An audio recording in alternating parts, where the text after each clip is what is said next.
Hello everyone, welcome back to our channel. Good morning, good afternoon, good evening. I greet you all according to your time and locations. You'll be watching this video. Yes, my dear viewers, I am back again with another update. So guys, I have a video here I would like we all to watch.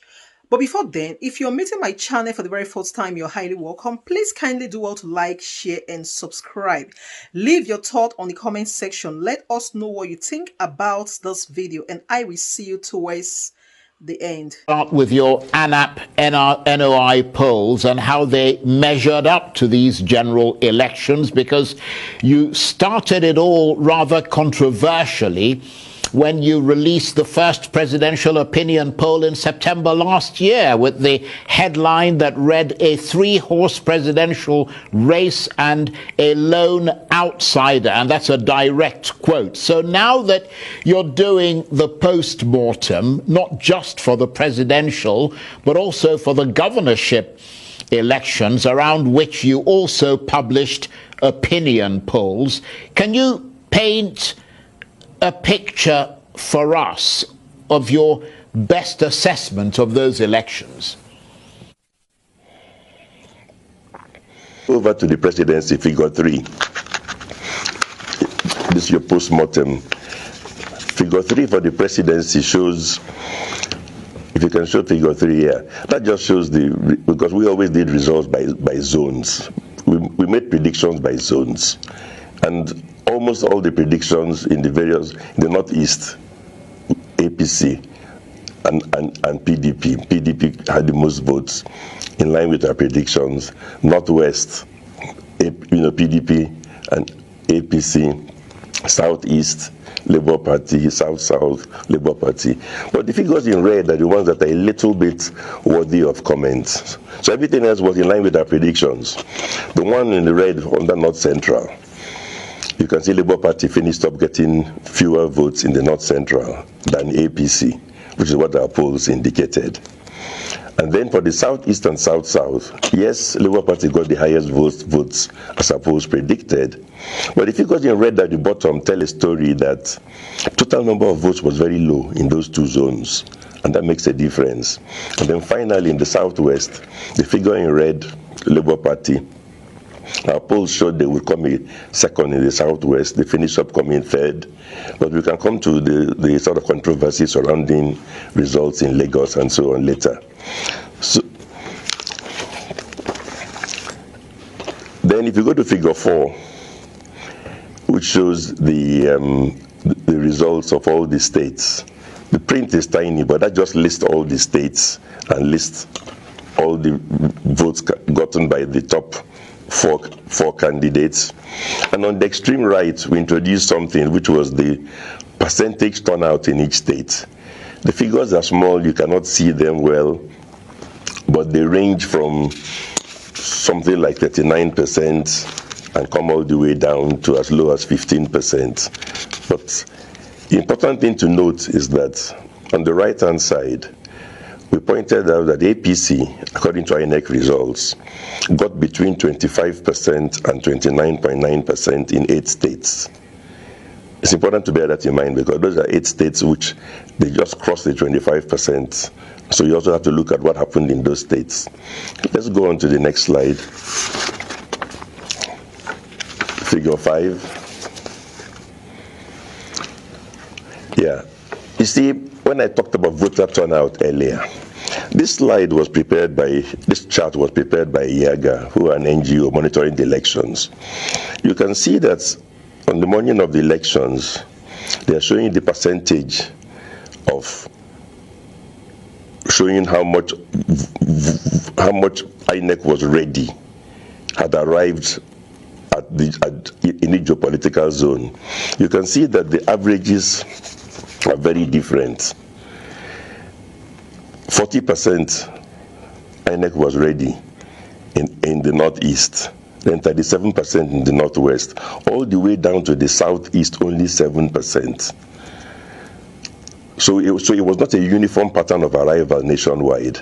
Southeast was lagging behind with no materials. Also lagging behind was South-South, with only 15%. Let's go to the next slide, figure 6.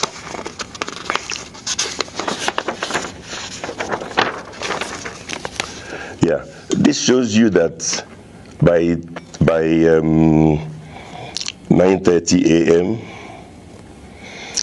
the average nationwide was that INEC was ready in 44% of the polling units, but that's a national average. Very high in the south, where 67% were ready, the polling units.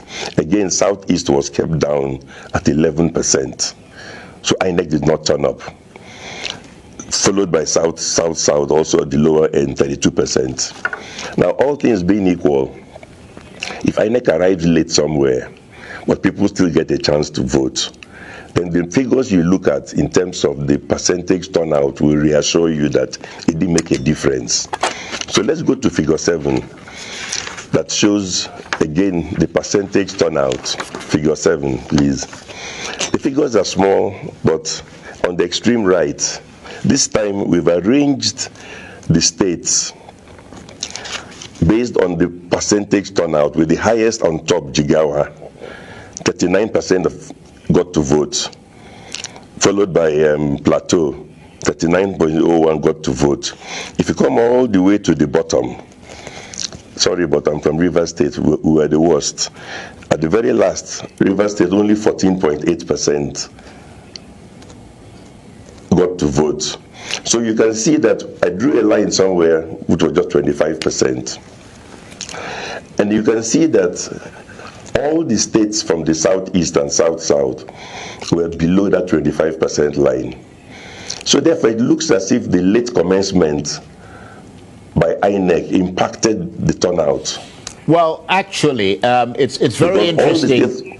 Yeah, it's very interesting what you've shown us. I mean, that was very comprehensive, and obviously, I mean, you have a foundation that crunches these numbers and analyzes these things, which is very helpful as a way of educating the public. But it sounds as though, Mr. Peterside, you're suggesting that there is some significance to the fact that the presidential election started at various times in different geopolitical zones. If so, what is the significance?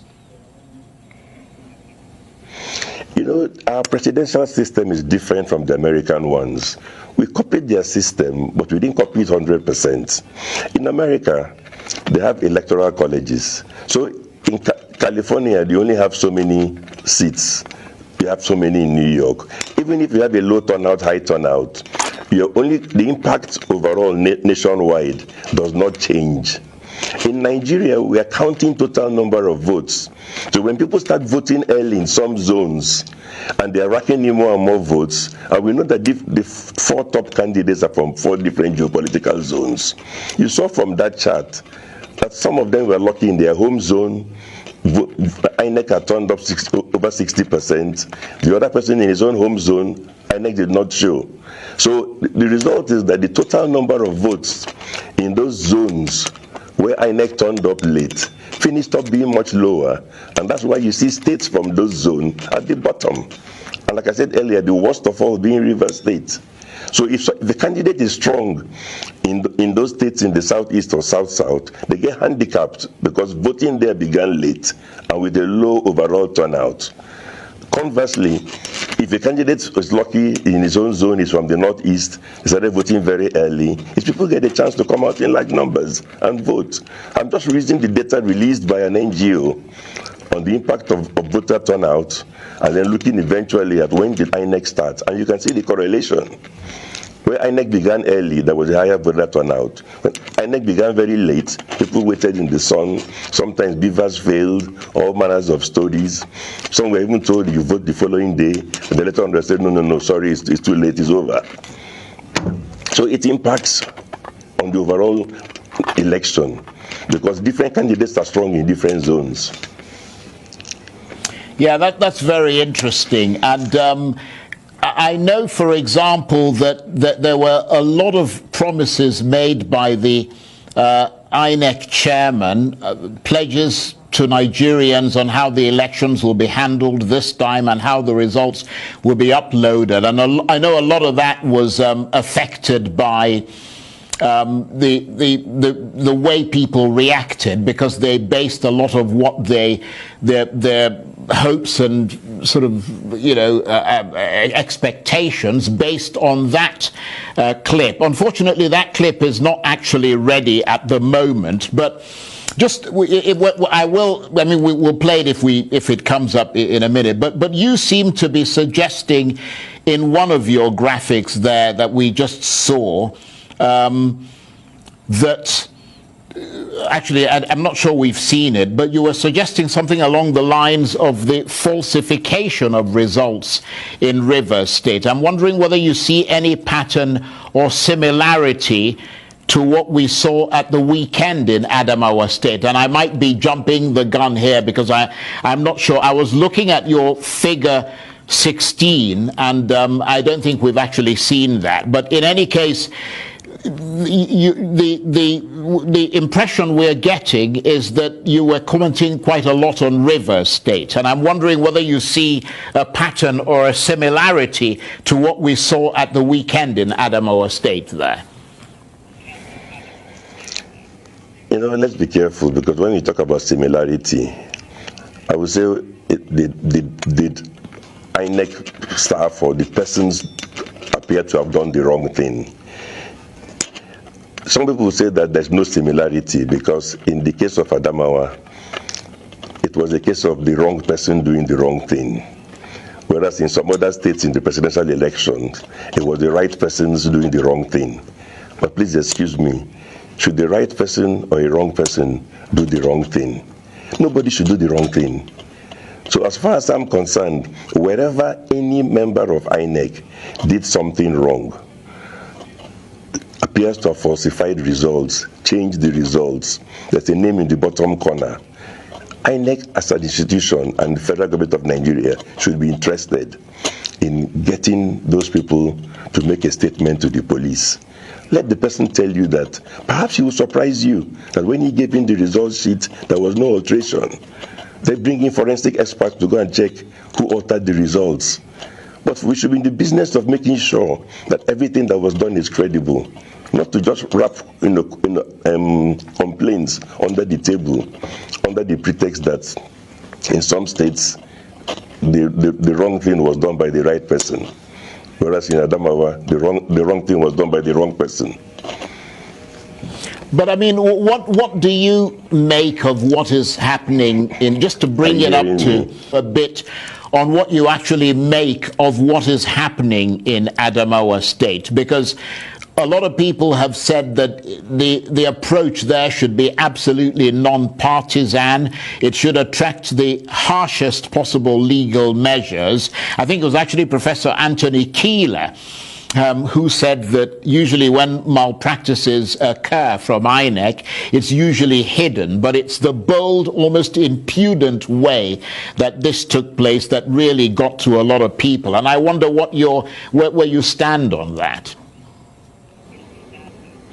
Yeah, have you been to the INEC IREV to see what happened in the presidential election in some states? There was impunity there, there's impunity here. Look, we have to get serious in this country. We have to tackle all issues of impunity. It's no use saying that you tackle it only in Adamawa State. What is the difference? I agree that in Adamawa was particularly embarrassing. But guess what? Perhaps they took a cue from those at the center who handled the presidential elections. And that was why the last interview I had with you, which was before the governorship elections, said the danger was that people are going to go out there and try all kinds of things. Don't you see that in some states they refuse to upload the results? Why would states be having elections in different manners? We have to go back and hold people accountable. If people falsified result sheets, their names are there, they should take statements. So everybody should be held accountable, not just Adamawa. Right. Well, across the board. Right. Well, let me so a snippet, and I wonder if you care to comment on that, Mr. Peterside. Yes. In fact, when he made those promises, I also clapped for him. I also praised him. Wonderful innovations brought in that will help achieve transparency. Now, please put up figure 8, because There was also a press release by INEC, it's there on figure 8, where they gave the same assurances that all the results will be uploaded.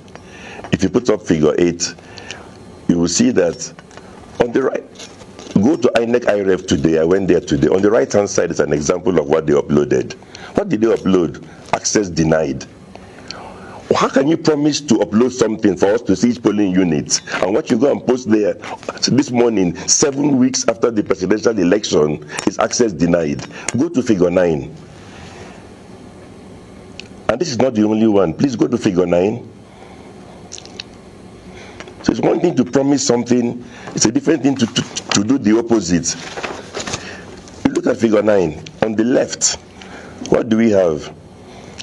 What they uploaded on INEC IREV. On the right is a copy, the blue copy from a polling agent, which has real results. You see Labour Party 137. On the left, everything was changed to 0. And there's no evidence of overvoting, because if you look at the number